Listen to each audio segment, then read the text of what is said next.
Please, somebody tell me, what the fuck is wrong with millennials? Look into my eyes and show me your adventures I haven't seen. Taking all the life, it hits the spot. Walking on fantasy. So take me, baby, take me to a state of mind. What's up, guys? I'm Kevin Nahai. Welcome back to my YouTube channel, The Other Side. And you already know what today's episode is about. I am very passionate about this topic and I could talk about it for hours and hours. So let's just dive right in. All right. First of all, I want to say that there are many reasons that I am super proud to be a millennial. So this is not just going to be a millennial bash fest. I don't think we're lazy. I don't think we're entitled. I don't think that we're stupid. I think that our entrepreneurial spirit is brilliant. I love our commitment to social justice. I love the fact that we're not so much into like corporate America and we've kind of stuck it to the man and we're finding other ways to make money. I love the fact that our generation is into yoga and meditation. We have brought back reading. We're into self-improvement. Like all of that stuff is fantastic. And I'm really, really proud to be part of a unique generation that is very different from the ones before it.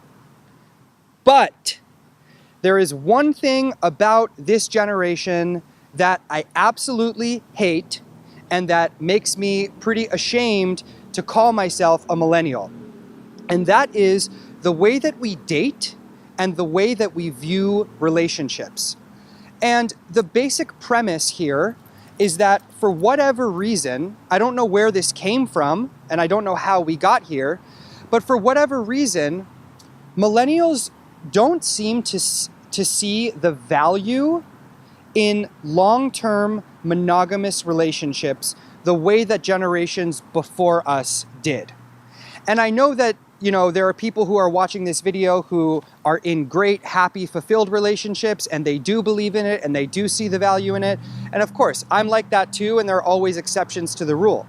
But by and large, our generation doesn't seem to see the value in these really strong relationships, and we don't seem to take dating seriously because we're not worried or thinking about getting married and finding a partner and having a family and having children and providing for our families. Like that seems like a nebulous, far off idea to us that we will deal with when we're like 32 or 35 or 37, you know, or just not at all. The other day I was talking to a girl. She's 23 years old. She's tall. She's beautiful. She's super smart, has, you know, the world is her oyster. And she was saying, we were kind of talking about dating a little bit, and I was like, oh, so, you know, do you have a boyfriend? And she's like, no, I don't want to have a boyfriend. All my boyfriends have been shit. I'm done with that. And it was so funny when this girl who's 23 was telling us that this is her outlook on relationships and the rest of her life. The three of us all laughed and we said, ha, that is so, by the time you are 28, you are gonna grow out of that mentality so fast. You think that right now, but that game gets old real quick. And so part of the point of this video is if you're a millennial who thinks that way, I want to kind of highlight all of the problems here so that we can try to get ahead of this problem so we don't wake up when we're 35 years old, single and miserable, and then we're like, fuck, now I have to deal with it. So this is the thing. When you don't look at relationships as one of the most important things in life, when you don't see a long-term romantic partnership as one of the primary sources of fulfillment and joy and happiness in your life, a few bad things happen. One of the things is that you start to get involved and you start to focus on all of the wrong things for your sources of joy and fulfillment. Now look, obviously your primary source of joy and fulfillment needs to be yourself. But outside of that, we start to focus on our career, we start to focus on money, we get involved in like going out and drinking and doing drugs, partying, hooking up with randos. Like none of that shit, your money, your job, hooking up with randos, getting drunk, none of that stuff is ever going to bring you as much joy and peace and feeling of support and encouragement and stability as being in a strong relationship. Hands fucking down, ask anybody who's in one, they will tell you. Another thing, this is the worst. We are non-committal as fuck. So what does that mean? First of all, it means that at the slightest sign of difficulty in a relationship, we just throw in the towel.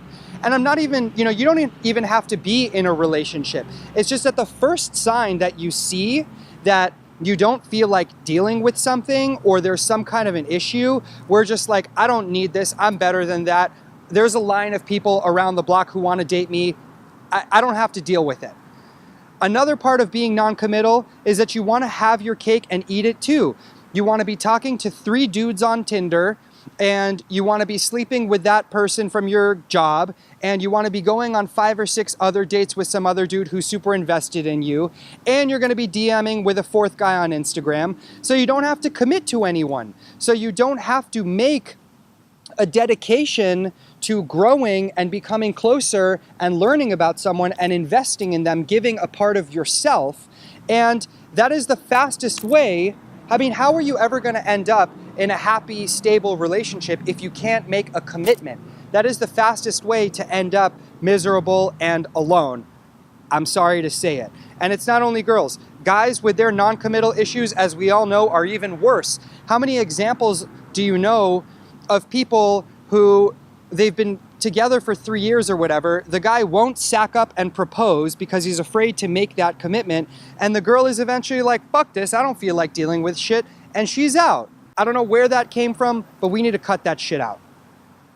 And the third thing that's really destructive that happens is that if you don't see dating and relationships as something serious and valuable and important, you just lose respect for the other gender.